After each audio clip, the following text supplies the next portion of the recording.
Cleveland Clinic, Florida provides individualized treatment plans for excellent outcomes of health problems ranging from the most common to the most complex, even in cases considered untreatable by others. Cleveland Clinic, Florida. Every life deserves world-class care. I'm appalled at what you said on that pod thing. It's disgusting. This is the After the Show podcast. It's where we get honest and real with your ass. So sit back, relax, have a blast, because it's time for the After the Show podcast. Yeah, what up, y'all? Welcome to the KVJ After the Show podcast. Here we go. Tomorrow going to be a fun one, I know. We got 3-day weekend coming up. Going to be a feisty, yeah. Got some fun stuff. Yeah, what are we doing tomorrow? Yeah, you want to get in them bird bombs? I mean, you know how the bird bombs go. As soon as one person's drinking them, they get real contagious. And contentious. Yes. Both. It goes with the territory. Yeah, we're not running a choir here. No, this ain't church. Find some fun stuff to get into tomorrow, I'm sure. So looking forward to that. Got some emails here from some stuff we covered on the show today. Talking wills, weird things you got in yours. Glenda, not my real name. Very smart. Got one of those fake ones. Sent an email. Kind of a thought about leaving stuff for their nieces and nephews in my will. I got 2 nieces in St. Louis and a niece and nephew, brother and sister in New England. They all got kids of their own. They all got their own houses. Throughout the years, I've been very generous to them, growing up from confirmations to graduations and weddings. And that meant, going up and visiting them and taking time off work, generous gifts for all those big holidays. And I didn't really get the reciprocation I thought. Even when they would go to like Walt Disney World, just 2 hours away, they wouldn't come visit. And they didn't even mention they were in Florida. I got no Mother's Day cards, birthday cards, Christmas cards from them. Now my husband and I are setting up our will, and I feel like they don't deserve any reward for bad behavior. I'm talking about a $400,000 house on over an acre of property, all paid for, large amount of money in a couple of banks, 3 cars, etc. I would love to leave it maybe to the Salvation Army and another nonprofit organization and to local animal rescues in our area. This is the evil in me, LOL. Leave our estate to the ones I just mentioned and put on a letter to my nephew and nieces stating, a donation has been left in your name for the Salvation Army organization in care of your aunt and uncle. Just to let them know what they lost for being so selfish, or is that too evil? Okay. You better explain it in your will, too, because they might not get it. They have been self-absorbed and living their life and really probably didn't think they did anything wrong. You're right. Yeah. You're an aunt. They probably did not give you the same respect they should have, but they might not be aware. A lot of it, too, and I just know from my family, it starts with the parents. I didn't have a great relationship with my cousins and a lot of people up north because it wasn't important to my mom. It wasn't important to Ann until my mom got a lot older. Then all of a sudden she was talking to her sisters again. But I think it starts with your parents. So the kids, they probably don't realize it. They don't realize how much they probably should have been in your life. Yeah, I think inheritance is kind of a weird game like that. I think it's dangerous to expect anything. And I think whatever you have accumulated throughout your life, that you should be able to do with it what you want. Absolutely. And you have to listen to your heart and give accordingly to whoever you feel like you should. Yeah. And if you don't want to give it to your nieces and nephews, you don't have to. But I wouldn't use it as a time to be spiteful or to try to punish them or anything along those lines. I would just go ahead and, put it someplace where you think it's going to get the most use. And it sounds like you're leaning towards giving it to some really good organizations that can do some good stuff. And everybody got to learn how to live off their own. Look, I don't even know. My parents may not leave me a cent. I don't know. I don't expect it. The dog's getting it all. Probably. Oh, yeah. And you're getting the dogs, and the dogs come with a stipend, and you better spend it on the dogs. Okay. Well, good luck. I'm leaving you plenty of Ralston. Don't you worry. Yeah, see, I got you. I don't need my parents. Oh, he's leaving you a bag of problems. No, there's no way. I'm leaving you all something. I already got it. I got it written down on my laptop. Yeah, but I wouldn't think ill of my parents if they don't leave me anything. I'm not going to, be crushed. I'm not going to, think, oh, screw them. So, it's their money. They can do with it whatever they want. And you certainly shouldn't be upset if your aunt doesn't leave you anything. Right. Yeah. That was your aunt who obviously, I guess from her letter, doesn't have any of her own children. So I just don't like the move of trying to be spiteful. I don't think that's a right thing. I know for you think it's it quenches the petty part of you. So to me, whenever you can answer that you're doing that, don't do it. I'm with I would Kevin. stay away from it. Stay away when you're starting to play those kind of bad games where you're fucking people over to get revenge and make yourself feel better. You're not going to feel better. Yeah. But that being said, put the money where you want it to go. Yeah. You don't have to tell them that they disappointed you because they probably don't know or don't care or both. Mm-hmm. You put your money where you think it belongs. I think the only exception to what I just said about it's your money, you do whatever you want with it, is I have seen families where the grandfather or great-grandfather, you have that in South Florida, you have the old money. And if the great-grandfather had made money that was supposed to be generational, you can't be the person that breaks that chain because that's not really your money. If you inherited a lot yourself, what you inherited, you need to pass on. That's what Armie Hammer's dad did.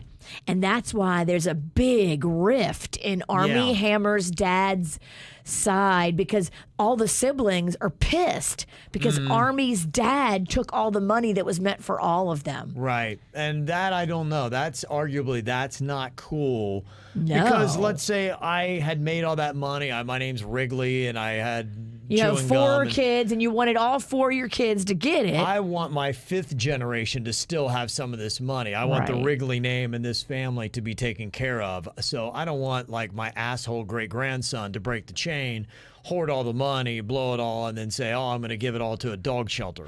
And every family has an asshole. Yeah, they do. And eventually, as you go down the generations, you're going to get somebody. But that asshole had better take what I still made and is still available and pass it on down. Well, that's why you need to make sure the executors of the will are beholden to your wishes. Yeah. I think the problem with Armie Hammer's dad's will is that it wasn't set up right and evil people were the executors. Do you believe if someone leaves a will that their wishes should be honored? Absolutely. Okay, so with that said, if I wanted to get stuffed, just like me, when I die, and then I have to stay in the corner of your bedroom. That's my wish. You can't stuff a human. Yeah, you can. Oh, you absolutely can stuff a human. No. You can. That's not legal. We don't have to get into a debate about that. That's not what this is about. You can't have human remains. If it was my dying wish to say I want to be stuffed and then stuck in Virginia's house looking over her bed, it's my dying.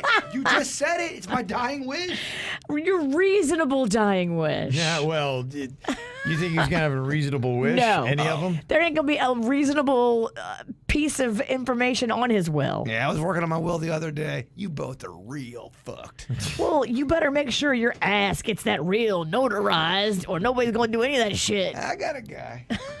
You don't got no guy. I got a guy. You ain't got nothing. Just so you know, I will likely be ignoring probably about everything in your will. Oh, well, then that's fine. But, dog, you don't want a restless Jaybird in the afterlife because I'm haunting your ass. I'd rather have the ghost than the stuffed real guy Oh, you guys are so fucked. I think that was cute, but yeah. in the bedroom. You're never going to sleep again, so Nikki. Getting feedback, people trying to tell me where I need to go and not like that. Straight to hell. Yes. Get that a lot. Just walking down the street. Go to hell. Go to hell. Oh, what did I do? Right now for summer destinations, Asheville, Charlotte, 42% of the votes. Savannah, Charleston, 40. Tampa, St. Pete, 18. I feel like I would be a real dickhead if I now went to Tampa, St. Pete. You can't go. I can't go to Tampa, St. Pete now. I got to rule that out. Sorry, Tampa. And that probably was maybe leading. I don't know. Tampa, dog. Well, Come it's on. just that it's of the 3 places, it's the one that I really haven't done yet. Like I had said, I've done Savannah and I think. Charleston, I've never gone, so that is the argument there. Asheville and Charlotte, I've done Asheville. Charleston looks super cool. Yes. I watch a reality show called Southern Charm. Okay. And that's A-Rod's girl, right? That's the A-Rod girl, Madison. Right. Madison. Yeah. She's, the one that was apparently DMing with A-Rod and broke up her and J-Lo. Mm-hmm. Charleston looks really cool from watching that show. There are a lot of great little places you would love. The downtown area looks full of history and cool architecture and really neat things to go and look at. I know you love that history shit. Yeah, I do. And so I think I would enjoy that. Plus, the other thing about that trip is I think we would do the Hilton Head area in the Tybee Island, which I hear is kind of a raging place. That'd be kind of cool. Oh, you could go to like where the Outer Banks was shot. Oh, yeah. Is that's that area, right? I think it is. Yeah, Is I think it? so. It's all that area. Okay. Yeah, that show's going to be coming back, too. I know. I'm so excited. They said the fall. I can't wait. Yeah. Because where they left us was is a it the big fall? Okay. cliffhanger. It was like they were, I don't want to ruin it, but it was a big cliffhanger. Oh, you almost fucking I ruined almost it. Oh. She about went fucked for up it. Outer Banks for a lot of You people. almost did a producer Denny's. Yeah. Almost, yeah. I'm trying to check on the map, see where some of that is. Some of that, like, just the lay of the land out there just seems so cool how you have, like, a swampy area right next to, like, where you have a beachy area. It seems like it'd be a pretty place to drive around and just look. Yeah. I think it's kind of a little far to maybe hit, looking at the map real quick. But Engineer Keith calling your ass out saying the Outer Banks show is weak. Pretty much saying, what the fuck, Virginia? It's a modern-day Goonies, Keith. I don't know. Maybe you just didn't watch it in a good mood. It's you, not them. Modern day Goonies is a bold statement. I'll agree it's not really good, but I love it. I enjoyed it. I really did like it. It was fun. It was fun. I can recognize that it's not very good. Angie from Hollywood, it sucks. I mean, the comments are coming in hard. They're coming for you. I don't know what to tell you. I liked it. Chat room trying to cancel you and Outer Banks. Yeah.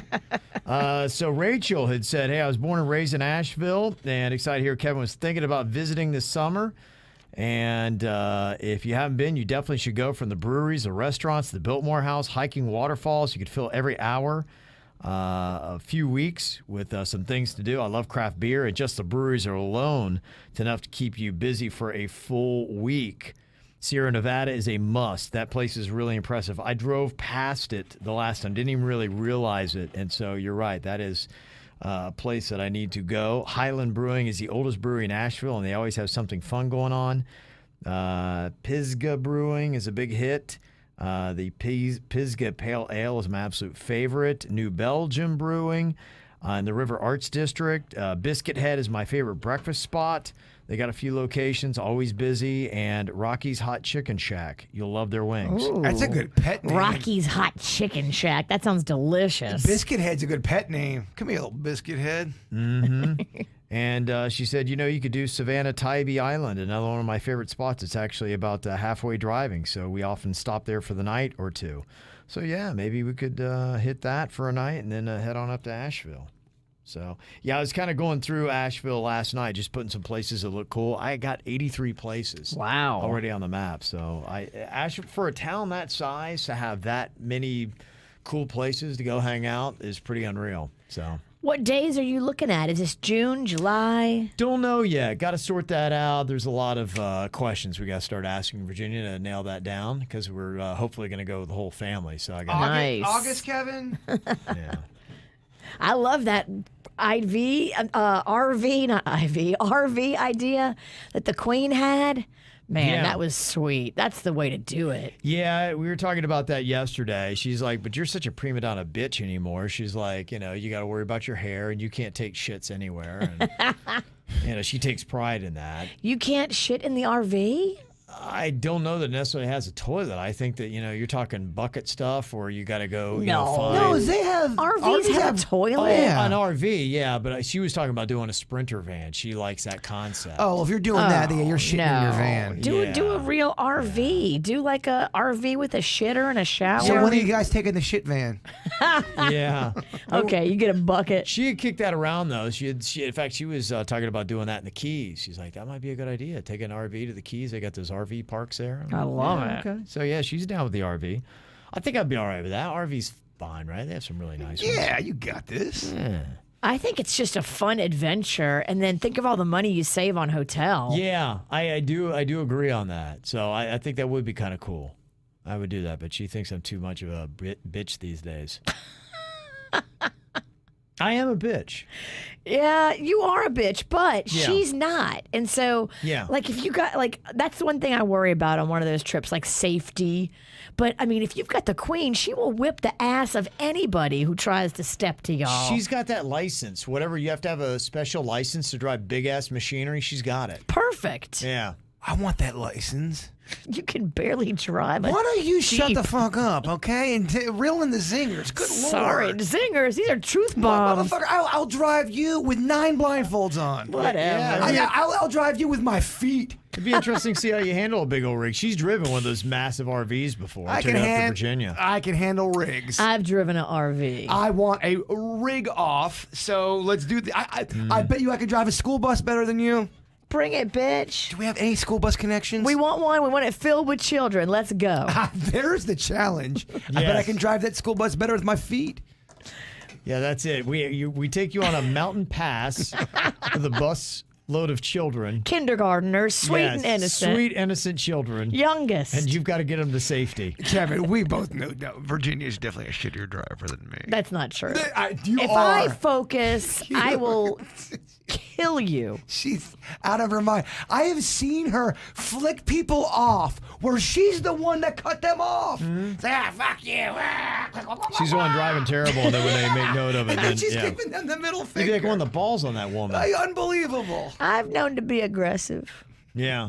Okay. Somebody said they got a school bus. Could have it here tomorrow. Oh my gosh.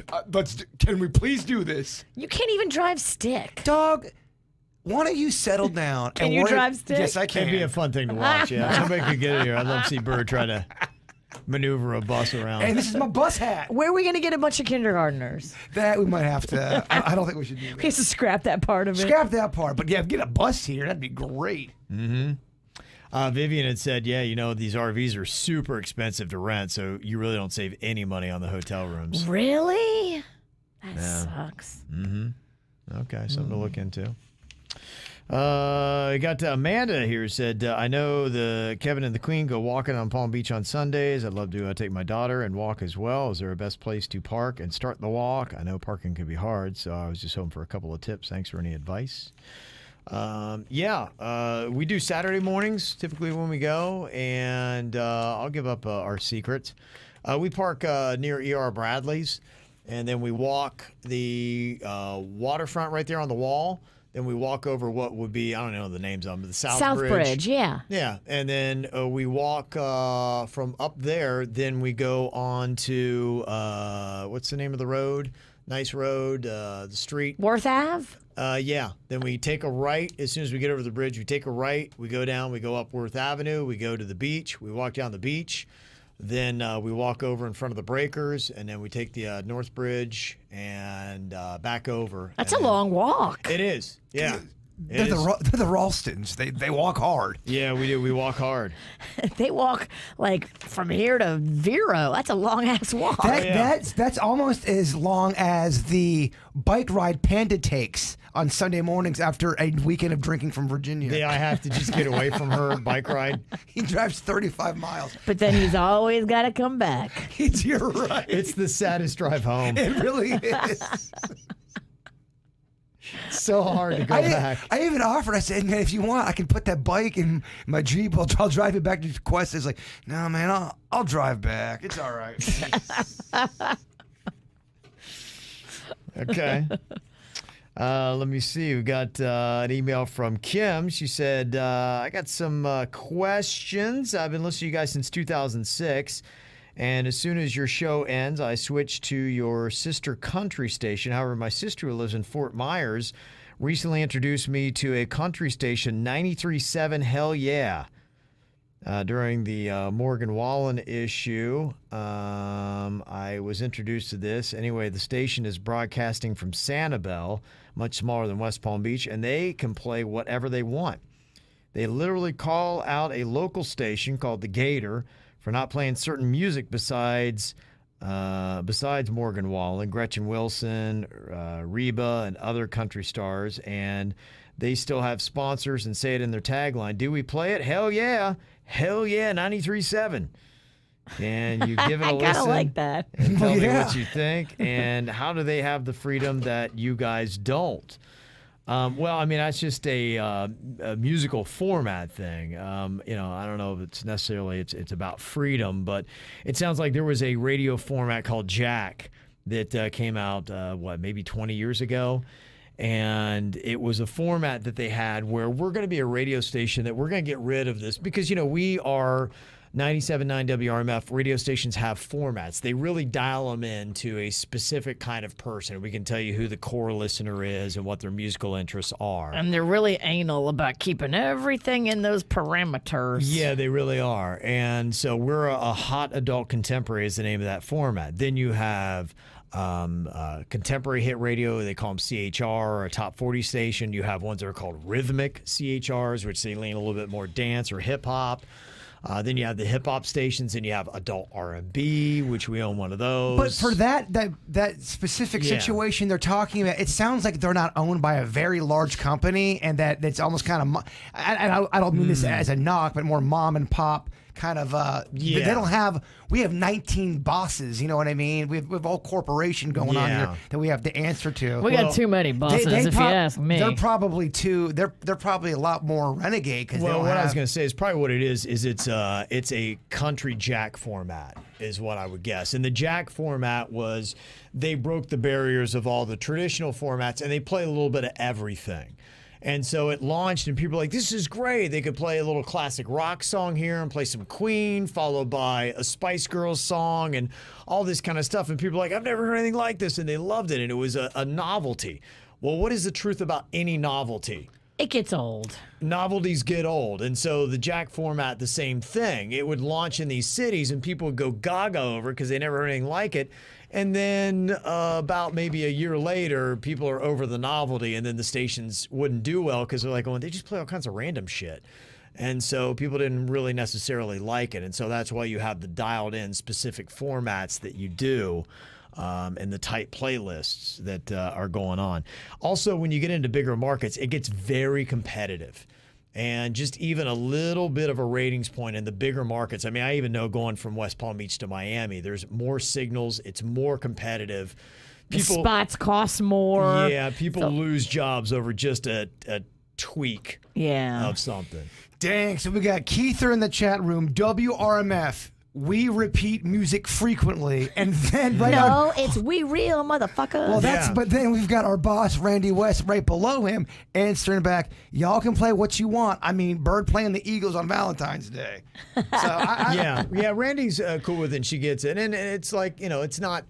It's just it's tried and it's true, and it's not something that we're doing, and we've never thought of playing all kinds of random shit and doing whatever we want. It's just that, there is a formula to it that for over 50 years they've been trying to perfect, and there's a real reasoning behind it. And they're not going to take a chance when this much money's on the line. They can't just say, fuck it, play whatever.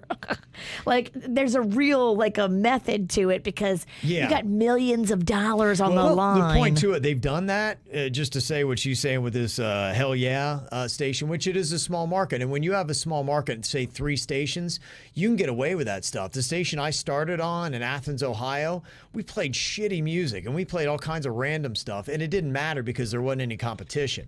Bigger markets, there's competition. You get your ass creamed and you won't make any money, and then you'll go out of business. And a lot of it's politics too. You got music people that everyone knows somebody. It's a whole machine that's going on when it comes to music.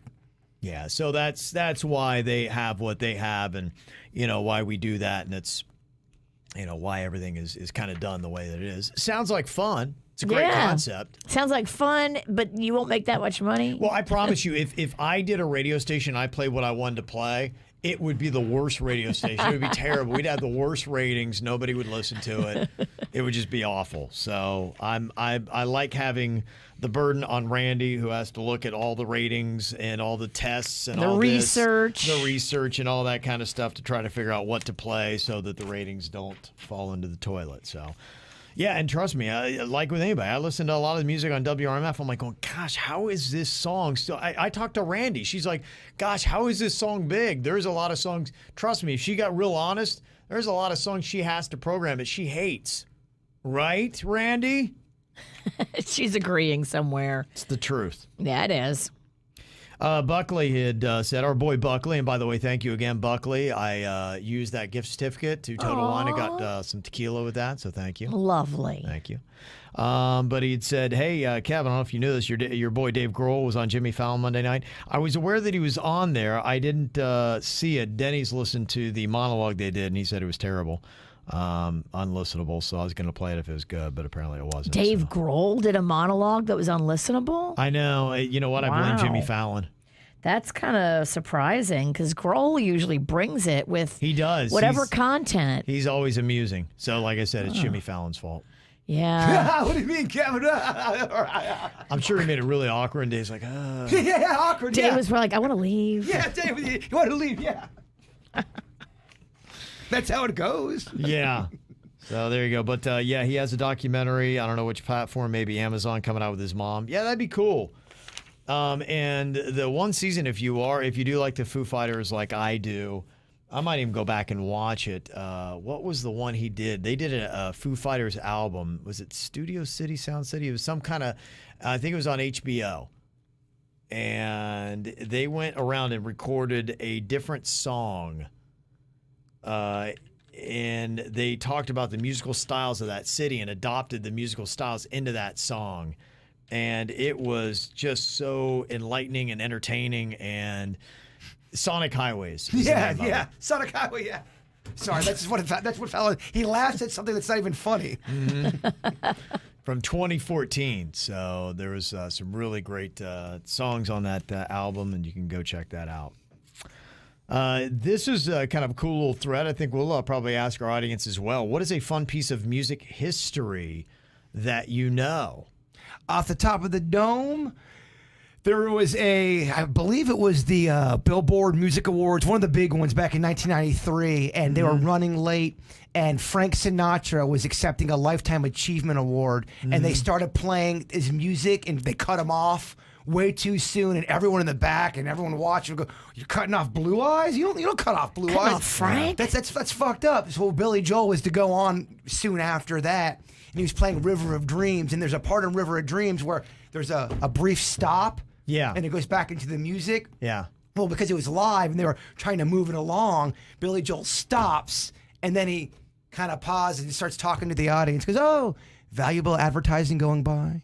Valuable advertising going by, and he kept on doing that. He said all the people behind the scenes were freaking out, going, "Oh my gosh, how long is Billy going to be doing this for?" Yeah, because he did that to defend Frank Sinatra. That's awesome. And I guess when he was done, everyone was like, "Yeah, Billy, nice." Did he say, "I'm doing this for Frank"? No, since y'all cut Frank off? He did after the fact, not during the song, but he did. The performance is on YouTube. If you see it, and he does the whole break, that's what it's for. Okay, yeah, I thought it was pretty cool. I'd never heard that, but I love Billy Joel, so wasn't that good of a story. Don't beat yourself up. It was definitely a C- story. Fuck this. I already said fuck you once. I can't say it twice. It's too aggressive. It's fine. Sometimes I deserve it. Well, I've gotten, just so the audience knows, I've gotten consent from Virginia where I can say go fuck yourself. I earn every one of those fuck yous, and I take pride in it. There was a couple that I had not heard, if they are true. I mean, when you're talking about Reddit and people just putting up their own things, who knows if they're true? But that song Titanium, which we play, and to me, that's one of the songs I don't get sick of. That. I do love that song. David Guetta with Sia on there. Really, the first time she broke through, it was actually supposed to be sung by Katy Perry, and I think Sia was kind of like a studio singer. Well, she had a run for. She was a pop singer before, and then she kind of developed stage fright and did not want to be in the limelight Moonlight, and then she started penning the songs, and then Chandelier hit, and then she started performing with the mask. Okay, was Titanium before Chandelier? Yes, it was before Chandelier. Yeah. So this is kind of her breakout, right? That was her big breakout one, as far as that. So I think she was just singing on this song kind of as a placeholder for Katy Perry. Who was supposed to do it. And then when Katy Perry heard the song and how Sia sounded on it, she's like, you know what? No, keep her on the song. Yeah, that's much better. true. That is a true story. Yeah, and I thought that was kind of neat. I did not know that. That was one that you learned. Another one was for Purple Rain. The director of the movie needed one more song for a mid-movie montage. And he told Prince, he's like, hey, can you get me another song? And the next morning, Prince comes into the director with 2 fully produced songs that he wrote and put together that night. One of those songs was When Doves Cry. Wow. That's kind of cool. That's real cool. Talk about a turnaround. Yeah. Aerosmith also, for their song that is a big classic of theirs. Apparently, just things weren't working out. Steven Tyler just couldn't come up with the lyrics, so they took a little break to go see Young Frankenstein. And there was a line in the movie that kind of stuck with him, and he took that and wrote Walk This Way. Because they're talking about Young Frankenstein and how he walked. And they're like, oh, no, walk this way. And it's a joke in the movie where they all start walking like Frankenstein. And he came back, and that was the inspiration that he got to write that song, Walk This Way. That's pretty awesome. That is. Also, that great song, Under Pressure, done by Queen and David Bowie. There was so much drama with this song because it wasn't even supposed to happen. It kind of accidentally happened. And if I remember right, it is really the only good song on a Queen album that is Hot Fuss, I believe. That is panned. People are like, this is maybe the worst Queen album, but it maybe has the best Queen song on it. Funny enough, too, and back then, this was an odd time to do it. They released Under Pressure before finishing that whole album. So the release of that song was out, already hitting. They finished that album, and that album was not that good. And then people are like, gosh, the rest of it sucks. Yeah.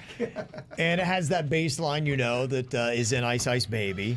And John Deacon was the bass player. And they all went out for a little liquid lunch with David Bowie. And after they came back, John Deacon was so hammered he couldn't really remember the bass line. And David Bowie's like, no, it's dun, dun, dun, dun, dun, dun. And then Vanilla Ice was like, no, it's dun, dun, dun, dun, dun, dun. And so it all caused this whole big fight. And apparently they almost came to blows because John Deacon's like, David Bowie, you're not a bass player. Don't tell me how to play the bass. But they had to separate them, and then they finally got the bass riff right, recorded the song, and it became Under Pressure. I love that song, and they don't talk about that song like the fans talk about it. It wasn't a great experience for them. The whole recording process, fighting and a lot of David drama. Bowie was big, was king shit. Queen was king shit, and they're the fuck you, I'm right. No, fuck you, I'm right. It is. I was just listening to it the other day at my house. I'm like, when you break that down, it is an amazing song, though. It is one of the best songs. I would probably put that in the top 10 People on the streets of all time. It's phenomenal.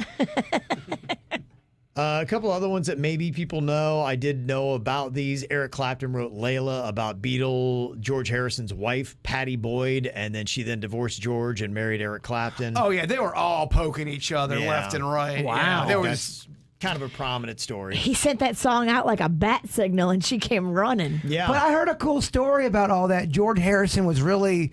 He was a spiritual, very spiritual, very big into meditation. And they said even with stuff like that, he could get a little upset like a human would. But, well, you know me for so long, I forgive you. He was very forgiving. He was tired of banging her. That's what it came down to. He's like, I'm motherfucking George Harrison. I can go get some new tail. I'm going to blame it on meditation. Yeah. Bye, bitch. I'm going to get some strange. Mm-hmm. And the one that I think this is maybe in the movie The Doors, Jim Morrison, the lead singer, he had stage fright so bad that he would turn his back to the crowd during early performances. Wow. Yeah. And so that actually is true. So some fun little things that came off of the Reddit thread. This is an idea that I like. I think would be pretty fun. Ashley sent this to us. It is the Smell dating game, the first male odor dating service. How it works, she sent us the information on this and thought we could turn this into a KVJ bit. We send you a T-shirt. You wear the T-shirt for 3 days and 3 nights without deodorant. You return the shirt to us in a prepaid envelope. We send you swatches of T-shirts worn by a selection of other individuals. You smell the samples and tell us who you like. If somebody whose smell you likes the smell of you too, we'll facilitate an exchange of contact information. The rest is up to you, is the concept that they have. And I thought it could be a fun little bit that maybe we could start tomorrow, because we got a 3-day weekend where all the guys on the show just wear the exact same shirt. It'd be Saturday, Sunday, Monday. Bring it in here on Tuesday, and we'll have a pile. And if we can just find 3 ladies, Virginia, maybe we can get Randy involved and somebody else. I mean, nobody's going to be dating anybody. Right. But just if you had to rank it from like, okay, this smells driving me crazy. They're amazing. I would date that person first and put it in order. You got to bone one of these shirts. Who is it? Yes. Who's the person behind it and find out. Oh, rats. We can't date Virginia. Oh. Yeah. You'd love to hit this. Be your best night ever, bitch. Hit this. Hit this. No, my mama told me not to hit a witch. Sounds like you're driving into a wall, doesn't it? Head-on collision. Yes. Yeah, so that was kind of cool. I don't know if you guys are up for that, but I thought that might be a fun little bit just to see. I love games, and this sniffer's ready to get involved. Yeah, so we just got to get Denny's and suits, and everybody's got to remember us 4 fellas. Got to wear the same shirt. It would be Saturday, Sunday, Monday. And then on Tuesday, we'll come in here. We'll recruit Randy. We can do this probably at like 9 o'clock or whenever she gets in, Virginia, and then we'll grab somebody else. What if you smell a shirt and all of a sudden you get a wild case of the hornies? I mean, it's going to be weird. Well, it's clearly you smell Suits' shirt. And then later you see me in Suits by the snack machine, and I'm saying inappropriate shit. Oh, man. That's so awkward. I'm picturing all of it, but I'm picturing it going further. You guys are now making out. There's now In the break room? He's taking us to a whole different level. taking it to a whole different level now. He's already scripted the porn. I almost said something else. I'm glad I didn't. Oh, hey now. Better cut you off. Easy, big fella. Right. Yep. All right, well, we got a big old Friday tomorrow. Hope you guys are here. We're going to get crazy. See you then. Cleveland Clinic, Florida provides individualized treatment plans for excellent outcomes of health problems, ranging from the most common to the most complex, even in cases considered untreatable by others. Cleveland Clinic, Florida. Every life deserves world-class care.